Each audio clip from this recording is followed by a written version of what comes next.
Comment était votre vie avant? Ma vie avant était détruite il y a 42 ans en arrière. Oui. Ma sœur et moi, on ne pouvait pas être ensemble. Vous ne pouviez pas être ensemble? Non. Et aujourd'hui, vous êtes ensemble? Moi, c'est l'arme de la joie. Oui. Je détestais ma sœur. Ah ouais? Je haïssais mon père. Parce que mon père, il a eu beaucoup d'enfants. Et il a fait une différence entre nous. Oui. Elle faisait des bêtises. Enfin, c'était difficile. Hein? Voilà. Elle faisait des bêtises et c'est moi qui recevais le... Qui payait. Voilà. Donc ça a duré 42 ans. 42 ans, je ne parlais pas avec elle. Quand je la voyais, je voulais seulement la frapper pour me venger au fait, le fait que mon père retournait contre moi. Et du coup, pendant 22 ans, j'ai haï mon père. Je détestais mon père. J'ai même souhaité que mon père disparaisse de la terre. Parce que, avec la souffrance qu'il avait avec ma mère, elle faisait des bêtises. Mon père battait ma mère. Et moi, je recevais aussi des insultes. Et avec le temps, la haine a grandi en moi. Et en 2012, ma sœur m'a appelée pour dire que mon père était dans un état critique à l'hôpital. Et je ne voulais pas y aller. Et elle a insisté, je suis partie. Et j'ai vu l'état de mon père qui était très critique. Et je ne voyais plus l'homme qui était méchant. Je voyais quelqu'un qui était affaibli, mourant. Et ma sœur m'a invitée, elle m'a dit, il faut qu'on essaye de pardonner. Elle m'a invitée plusieurs fois au centre d'accueil. Je dis non, j'ai pas le temps. Moi-même, j'étais malade. J'ai dit, j'ai pas le temps, j'ai pas que ça à faire. Et puis un jour, elle me dit, non, viens. Et je suis venue. Et j'ai vu, pasteur, il parlait comme si c'était à moi qu'on m'adressait. Et j'ai commencé à venir faire des chaînes de prière. Et la haine que j'avais envers mon père était énorme. Et avec les chaînes de prière, le vendredi, je venais, le lundi, toute la semaine, je venais. Et à force, toutes les haines que j'avais est partie. Mais c'est pas parti comme ça. Je faisais aussi des chaînes de prière. Et en 2012, quand je suis arrivée en décembre, il y avait à ce moment-là le sacrifice, la campagne d'Israël. Et je l'ai fait. Et à ce moment-là, j'ai demandé pardon à mon père et à ma belle-mère. Et après ça, je me sentais bien. Et aujourd'hui, avec mon père, on parle, alors qu'avant, on pouvait être dans une pièce, on ne pouvait pas s'adresser la parole. Mais avec ma grande sœur, ça parlait beaucoup. Et aujourd'hui, c'est le contraire, si vous voulez. Vous parlez beaucoup avec votre père. Voilà, quand je le vois, on n'arrête pas. Et puis, ce lien qui était détruit a été reconstruit. Oui. Dieu m'a aidé à reprendre la joie en moi. Toute la haine que j'avais, j'en ai plus du tout. Et tous mes frères et sœurs qui haïssaient mon père aussi, ma sœur et moi, on venait à la chaîne de prière de jeudi. On a prié maintenant, les frères et sœurs, ils vont voir mon père. Alors qu'avant, ils n'y allaient jamais. Ils le détestaient parce que nous, il nous a éloignés complètement. Et il a privilégié ma grande sœur et mon grand frère. Donc aujourd'hui, tout va bien. Dans la famille, tout va bien. Et ma sœur, quand elle n'a pas de mes nouvelles, elle m'appelle de temps en temps. Oui. Et vice-versa. Alors qu'il y a 42 ans en arrière, je ne la supportais pas. Et elle ne me voyait pas non plus. Et donc aujourd'hui, on est unis. Et quoi d'autre vous avez à témoigner? Alors, moi, j'étais malade depuis l'âge de 14 ans. Jusqu'à 42 ans, je saignais. Oui. J'ai allé partout. Et même mes cousines m'ont dit d'aller au Togo. Je suis partie au Togo, je suis revenue. C'était encore pire que tout. J'ai une autre cousine là-bas qui connaît un féticheur qui pouvait me guérir. Et quand je suis allée, en revenant, c'était pire encore. J'avais plus du tout, presque plus de sang dans le corps. Et on m'a admise à l'hôpital, transfusée. Malgré ça, il n'y avait rien à faire. Et donc, en 2012, on m'a dit qu'il fallait tout enlever, les ovaires, utérus et tout, pour pouvoir arrêter ce saignement. Alors, je lui dis non, je pleurais tellement que j'ai dit non, je peux pas. Et à ce moment-là, en mois de décembre même, il y avait le campagne d'Israël. Je devais rentrer le lundi, j'ai sacrifié le dimanche, et le lundi, je suis rentrée à l'hôpital. Quand je suis rentrée au bloc, ils ont refait des examens. Et après, ils n'ont pas enlevé l'utérus ni le reste de les ovaires qui restaient. Et là, aujourd'hui, l'hémorragie finie. Et je suis maintenant, je m'habille comme parce qu'avant je m'habillais. Donc maintenant, je suis bien, je me sens bien. Professionnellement, Dieu a exaucé. J'ai fait des sacrifices et Dieu a exaucé. Aujourd'hui, j'ai ma propre boutique à moi et je vais continuer De quoi? De pressing. Vous avez un pressing? Vous gérez un pressing? Je gère un pressing. Je suis gérante d'un pressing à Ville-d'Avray, à côté de Saint-Cloud. Qui a fait tout ça dans votre vie? C'est Seigneur Jésus-Christ. Aujourd'hui, vous pouvez regarder votre sœur dans les yeux et lui dire que vous l'aimez. Alors enlacez-vous, s'il vous plaît. Que Dieu vous bénisse au nom de Jésus. Amen. Très chers amis, c'est un grand plaisir de vous retrouver dans cette émission de France en direct. Je dis grand plaisir parce que j'ai la certitude que ce que nous vous donnons dans cette émission est pour le bien de votre vie, si vous l'acceptez et si vous vous disposez à saisir ce que vous allez recevoir. Vous savez qu'aujourd'hui, beaucoup de personnes ont cette pensée dans le genre « Et si seulement il existait une solution pour ma vie? Et si seulement je pouvais changer ma vie ?»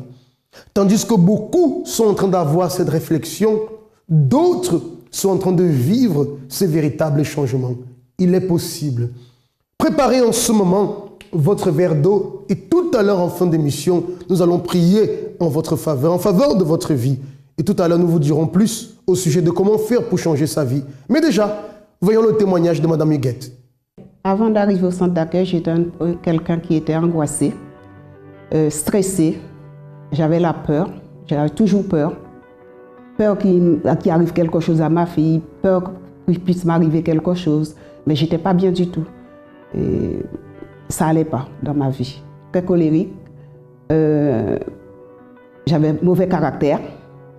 Peut-être parce que j'ai eu plein de choses qui étaient en moi qui, je ne sais pas, je ne peux pas vous expliquer à quoi que ça... Je ne sais pas, mais je sais ça, il y avait beaucoup de mon travail, par rapport à mon travail. Ma vie sentimentale, c'est quand j'ai vécu 7 ans avec le père de ma fille, on vivait ensemble. Et au bout de la 8e année, on vivait ensemble. Il est parti, il m'a quitté. Il est parti en vacances aux Antilles et il s'est marié. Il m'a laissé dans la maison où on vivait. Je ne savais pas qu'il allait se marier. J'ai su ça après. Un jour qu'il a envoyé un courrier, il a téléphoné à une voisine. La voisine est venue me chercher au marché en me disant voilà, j'ai reçu un courrier de le père de ma fille, de ta fille. Il m'a dit qu'il allait se marier le samedi. Ah, j'ai dit, ah bon? Mais lui, il ne m'avait rien dit. Et dans le courrier, il a marqué je vais me marier, ça me fait de la peine pour Huguette, mais la vie ne s'arrête pas là. Alors j'ai senti la colère en moi, la haine. Si je pouvais lui, s'il était en face de moi, je ne sais pas ce que j'aurais fait. Tellement que j'étais en colère, parce que quand il aurait pu me le dire, mais il ne m'a rien dit. Et j'avais ma fille avec moi. Oui, j'étais malade aussi. Là, c'est cette année, j'étais malade, j'étais hospitalisée à l'hôpital Beaujon. C'est mon docteur qui m'a envoyé à l'hôpital Beaujon en urgence parce que je lui avais expliqué que j'avais mal sur mon côté, sur le côté du visage. Et quand elle m'a consultée, elle m'a dit qu'il fallait aller en urgence à l'hôpital. Parce que pour elle, elle ne m'a pas dit ce que c'était. Elle ne m'a rien dit parce que je rigolais. On dirait qu'elle avait pas, elle croyait que j'y allais, je ne vais pas y aller. Mais je suis allée quand même. Elle m'a dit de téléphoner à ma famille, de dire à ma famille que je vais en urgence à l'hôpital. Mais la maladie, j'avais pas peur. J'avais une confiance en moi. Quand elle m'a dit d'aller à l'hôpital, ben, j'ai dit, je ne vois pas pourquoi elle me dit d'aller à l'hôpital, j'ai rien. J'avais une paix à l'intérieur de moi, même quand j'étais hospitalisée. J'étais bien. Je suis arrivée au centre d'accueil parce que c'est ma fille qui m'a amenée au centre d'accueil. Quand je suis arrivée au centre d'accueil, j'étais là, je regardais, je ne participais pas. J'étais assise là, je ne priais pas, j'étais là. Et après, petit à petit, ça a commencé, je venais tout le temps à l'église et après, ça m'a intéressée. Je me suis sentie bien après. Et ma santé, j'ai été hospitalisée au mois de mars. Je suis à l'hôpital Beaujon, on m'a envoyé en urgence à l'hôpital. Ils ont peut-être pensé que je faisais une AVC, mais ils ont vu que ce n'était pas ça. Mais je suis restée 6 jours à l'hôpital. Et après, je suis sortie, ils m'ont donné des médicaments. Et après, au mois d'avril, 8 jours après, j'ai été hospitalisée. J'ai fait le sacrifice en demandant à Dieu, je fais ce sacrifice pour ma guérison. Là, je veux la guérison de cette maladie qu'on m'a dit que j'avais. Et j'ai sacrifié. Ben pour moi, j'ai demandé à Dieu de me guérir. Je voulais la guérison. Et j'ai dit, je vais sacrifier. J'ai dit à demander à Dieu ce que je devais faire. Et Dieu m'a dit ce que je devais faire comme sacrifice. Non, ça va, je ne fais plus de cauchemars, je dors bien la nuit, je ne fais plus de cauchemars, tout va bien. Ma santé, justement, j'ai été guérie ce mois-ci. Le centre d'accueil représente beaucoup pour moi. Qu'est-ce que je peux dire? Sans le centre d'accueil, sans Dieu, je suis rien. Il n'y a que Dieu Dieu est tout pour moi. Aucun chrétien ne peut se considérer complet si ses expériences avec Dieu se résument à peine aux bénédictions matérielles et à une relation superficielle avec lui. Pour cette raison, à partir du 9 février, commencera le jeûne de Daniel. Durant 21 jours, nous allons nous déconnecter de toute information et divertissement séculaire et concentrer toutes nos pensées et toutes nos forces pour renforcer notre relation avec Dieu. Ce sera votre opportunité d'être baptisé du Saint-Esprit, être rénové et avoir des expériences nouvelles et plus grandes avec lui. Madame Huguette, dont nous venons de voir le témoignage, est un exemple concret d'une personne qui avait besoin de solutions. Certainement, dans ces moments de colère, de grande dépression, de solitude, certainement elle a pensé, comment est-ce que je peux faire pour sortir de cette situation? Et s'il pouvait exister une solution pour que je sorte de cette situation, ne le savait-elle pas? La solution, effectivement, existait. Et aujourd'hui, elle est témoin de ce changement. Elle est témoin que la solution existe. Même lorsque nous pensons que nous sommes au plus profond du gouffre, il y a toujours une solution. Je ne sais pas, cher ami, ce que vous êtes en train de vivre en ce moment, dans quel domaine vous avez des difficultés, quelles souffrances vous affrontez, mais j'ai la certitude d'une chose. Le Dieu qui a changé la vie de Madame Huguette est le même Dieu qui désire changer votre vie. C'est à vous de saisir votre opportunité. Nous allons voir en ce moment notre témoignage, l'histoire de M. Jean Gilbert. J'étais quelqu'un de dépressif, j'avais des problèmes psychologiques parce que j'avais perdu ma tante. J'ai perdu ma tante qui m'était chère, qui était comme une mère pour moi, qui est morte, je peux presque dire subite. J'avais besoin d'un repère, j'avais perdu complètement mon repère. Là où j'étais dans ses funérailles, quand je suis arrivé dans l'avion au retour d'enfance, j'avais une douleur atroce. Je croyais que j'allais mourir. Le jour même, j'ai déposé mon sac, j'étais directement aux urgences. Ils m'ont fait des examens, mais ils ne voyaient pas ce qui me faisait mal. Ils m'ont donné du Doliprane que j'avais déjà pris dans l'avion qui ne faisait rien du tout. C'était très dur. C'était très très compliqué. Je ne pouvais même pas dormir. J'avais une seule chose en tête, c'est de voir un psychologue pour parler. Mais dans ma tête, il y a une autre voix qui me disait un psychologue ne sert à rien du tout. Lui-même, il a des problèmes, il a ses propres problèmes.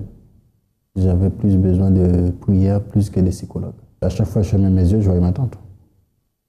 Je me rappelle de tout ce qu'elle me disait, tout ce qu'on faisait quand j'étais petit, quand j'étais grand, tout ça. On était, comme je dis, on était très très très proches.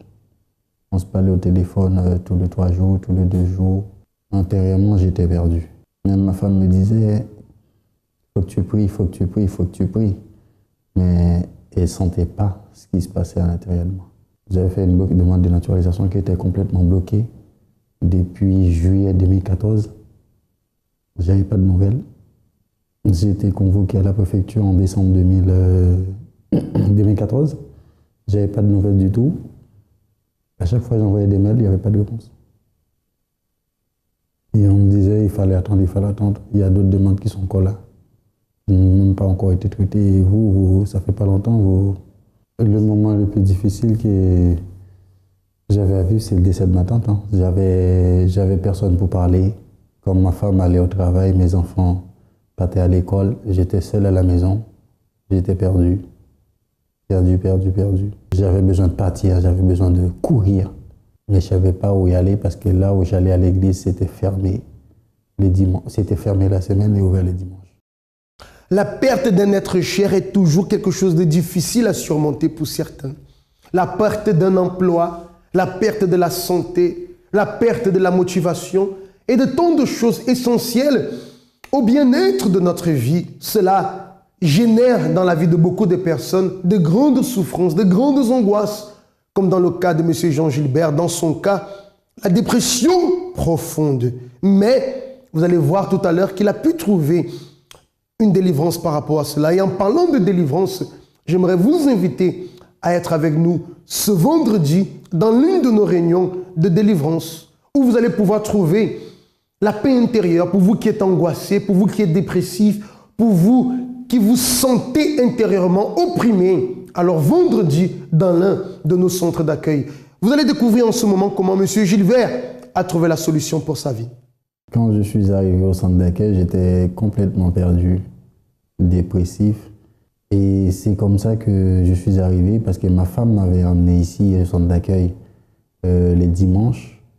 Des fois, elle venait le samedi, elle me disait de venir avec elle. Je disais non, je ne viens pas. Et puis, c'est quand j'avais mon problème, je me rappelais que le centre d'accueil était ouvert tous les jours. Et c'est là que je dis à ma femme, elle m'a même dit maintenant que tu n'es plus à fond que moi. Parce que je venais au centre d'accueil tous les jours, lundi jusqu'à dimanche. Et j'allais même plus à l'église là où j'allais avant. Je ne vais plus à l'église là-bas parce que ce que j'avais besoin, le réconfort spirituel que j'avais besoin, j'avais trouvé au centre d'accueil, dans les chaînes de prière et de délivrance. J'ai déterminé, comme les pasteurs nous ont appris, à agir ma foi. Comme la Bible a dit, j'ai déterminé, j'ai dit, Seigneur, tu ne m'as pas créé pour souffrir. Tu es un Dieu d'amour, tu es un Dieu de paix. J'ai déterminé pendant la campagne d'Israël, j'ai dit, Seigneur, je te remets ma vie en sacrifice. De la même façon que Jésus a donné sa vie pour moi, il l'a déjà fait, il a tout pris à la croix. Je te donne ma vie en sacrifice, je te remets ma vie à la croix, sur l'autel. Ma vie ne m'appartient plus. Ma vie, elle appartient à Dieu. Maintenant, je te donne ma vie, pas à moitié, je te donne ma vie tout entière. Alors, ceux qui sont dans ce monde, qui sont perdus, quand ils décident de faire quelque chose, ils les ont. Mais moi qui suis un Dieu vivant, je ne dois pas avoir des blocages dans ma vie. Ni au niveau de la santé, ni au niveau professionnel, personnel. J'ai sacrifié un petit sacrifice pour moi qui est tout petit par rapport à ce que Dieu m'a donné. Parce que je n'avais pas grand-chose à sacrifier. J'ai dit, Seigneur, tu vois mon cœur. La Bible dit, Dieu aime les gens qui donnent avec joie. Ceux qui donnent avec joie. J'ai donné avec joie. J'ai fait ce sacrifice, Seigneur. Accepte mon sacrifice. La chose la plus importante que je te donne, c'est ma vie. Je te remets ma vie en sacrifice. Ma vie ne sera plus jamais la même, comme disent les pasteurs. Ma vie ne sera plus jamais la même. Et depuis ce jour-là, ma vie n'est plus jamais la même. La campagne d'Israël représente pour moi une chaîne de prière, de déblocage, tout un moyen d'agir notre foi en Dieu, de faire manifester notre foi pour prouver à Dieu qu'on a confiance en lui, comme Jésus a dit, ne craignez point, mais quoi seulement, pour prouver à Dieu qu'on a confiance en lui. C'est comme ça que j'ai manifesté ma foi. Qu'est-ce qui peut être plus important que votre âme? Rien. Notre esprit est le centre de notre existence. Nos attitudes, actions et réactions reflètent combien notre esprit est faible ou fort. Mais comment alimenter notre âme? seule la parole de Dieu et la pratique de ses enseignements peuvent fortifier notre esprit et nous approcher de Dieu. Car il est écrit, l'homme ne vivra pas de pain seulement, mais de toute parole qui sort de la bouche de Dieu. Et rien de mieux que de vivre 21 jours dans la recherche constante de la plus grande richesse et du plus grand trésor, le Saint-Esprit. Il arrive en février, le jeûne de Daniel. 21 jours déconnectés du monde, des divertissements, des réseaux sociaux et de tout ce qui empêche une communion plus intime avec le Saint-Esprit. Jeûne de Daniel, déconnecté du monde et connecté à l'Esprit de Dieu. À travers la campagne d'Israël, Dieu m'a exaucé. J'étais dépressif quand je suis arrivé au centre d'accueil. Maintenant, je ne suis plus.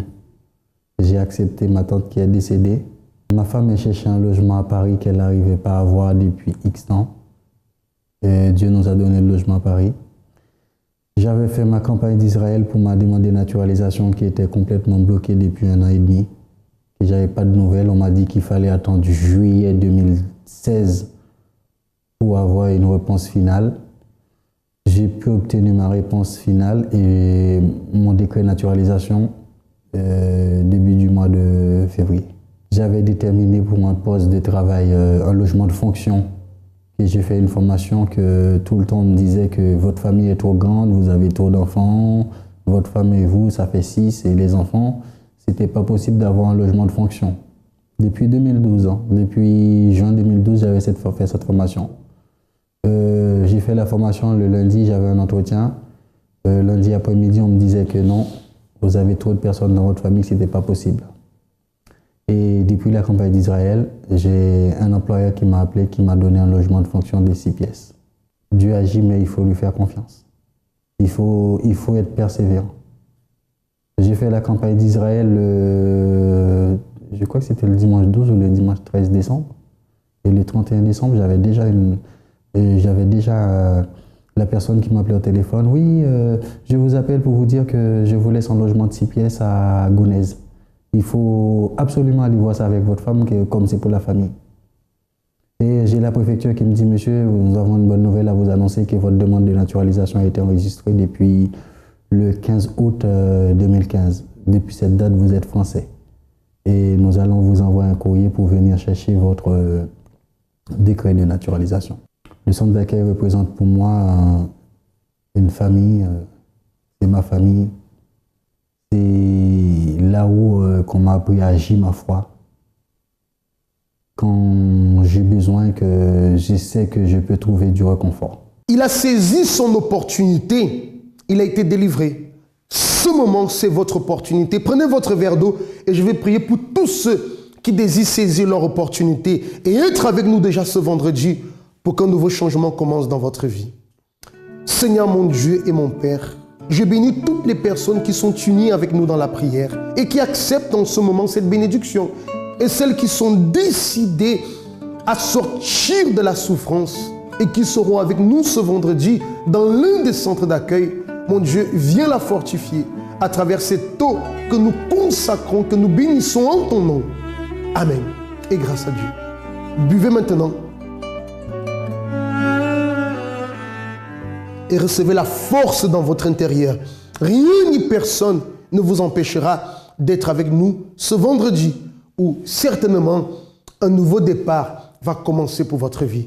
Que Dieu vous bénisse, très cher ami. Je vous dis à très bientôt. J'étais une personne frustrée à l'intérieur de moi-même parce que j'avais plusieurs situations que je n'arrivais pas à résoudre, notamment les problèmes de papier, vie familiale.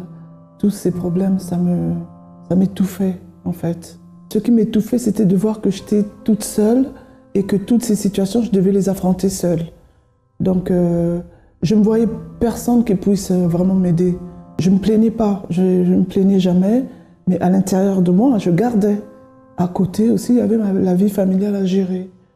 Donc du coup, c'était une lutte, je veux dire une lutte perpétuelle. Des fois, c'était lourd d'avoir toute cette responsabilité. Et surtout que tout ce que je faisais, en fait, c'était avec la force de mon bras. Même si je ne montrais pas que je souffrais, mais une chose était sûre, je ne voyais pas le secours venir d'un être humain, je veux dire. Pour moi, c'était ma communion avec Dieu qui allait changer cette situation-là. Lorsque le jeûne de Daniel est arrivé, je me suis vraiment investie dans ce jeûne. J'ai obéi à tout ce que ce jeûne demandait. Je me suis dit, c'est mon opportunité d'avancer pour que je puisse être libre, en fait. Je me suis lancée, comme on dit, prier, s'abstenir de tout ce qui est audiovisuel. J'ai fait plus que ça. Par exemple, aller dans les supermarchés, j'y allais plus, presque, hein, je peux dire. Sauf s'il fallait faire des courses pour les enfants. Mais je me suis abstenue, voilà. Même regarder les vitrines et tout, je me suis abstenue. En plus de ça, aller à l'église, j'ai multiplié. Si j'allais une fois, j'ai multiplié en allant encore plusieurs fois à l'église. Je suis allée sur les blogs. J'ai commencé à suivre aussi sur YourTV les émissions, les prédications. C'est-à-dire que même si je faisais des choses à l'église, mais j'ai augmenté encore plus à la maison, je veux dire. C'est-à-dire que l'église continue à la maison. J'ai fait toutes ces choses-là pour vraiment être dans l'esprit du jeûne. Le jour du jeûne de Daniel, lors d'une prière, j'étais en train d'adorer. J'ai senti vraiment une effusion. Et à partir de ce jour-là, j'ai été capacitée d'une façon vraiment différente de ce que j'étais avant. J'ai commencé à me rendre compte que j'étais vraiment plus la même personne. Et au fur et à mesure que les jours passaient, j'ai vu vraiment que voilà, j'avais une transformation à l'intérieur de moi-même. D'abord, j'ai commencé à croire plus, et même à la maison, j'ai commencé à prendre les choses, mais d'une autre façon. Voilà, d'une autre façon, avec un peu plus de force. J'avais plus la même vision qu'auparavant. Déjà sur le plan spirituel, ça m'a apporté un plus d'assurance. Ça vous donne aussi plus d'autonomie et ça vous donne aussi plus d'obéissance par rapport à la parole, non seulement la parole, mais par rapport aussi à ceux qui sont vos responsables, par exemple. On obéit plus à la direction, même aux collègues aussi, on obéit plus. Parce que chaque chose que je fais, ça doit être fait selon une personne qui a le Saint-Esprit. Ce que je conseillerais aux gens, c'est de se mettre vraiment à la disposition de Dieu. Dieu va donner cette personne l'armure qu'il faut, le Saint-Esprit, et c'est comme ça qu'elle va pouvoir évoluer dans sa vie spirituelle. Il n'y a que le Saint-Esprit qui peut nous donner la capacité, la force qu'on a besoin. Parce que moi, j'ai fait avec la force de mon bras. J'ai été limitée. Mais celui qui a le Saint-Esprit, il agit d'une façon qui plaît à Dieu. Et dans les moments difficiles, avec le Saint-Esprit, cette personne, elle est capable de surmonter des situations qu'elle ne s'imagine même pas. Donc je conseille à ces personnes vraiment de s'investir âme, corps, esprit pour pouvoir avoir le Saint-Esprit. Parce que le Saint-Esprit, c'est le cachet, c'est le sceau que Dieu met sur nous et qui fait la différence.